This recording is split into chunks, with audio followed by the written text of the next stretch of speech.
সে আদিম যুগের সেই কথা, জোর যার মুল্লুক তার। এখন এটা আদিম যুগ না। জোর যা মুল্লুক বলে আপনি কোনো দেশকে আক্রমণকে দখল করতে পারবেন না।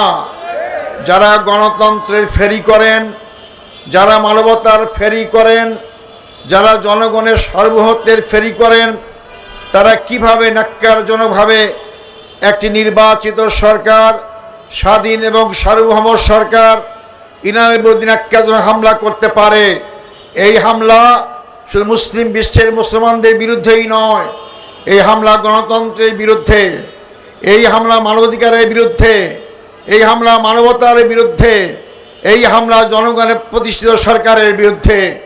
তার মানে তারা জনগণের বিপক্ষে অবস্থান করছেন।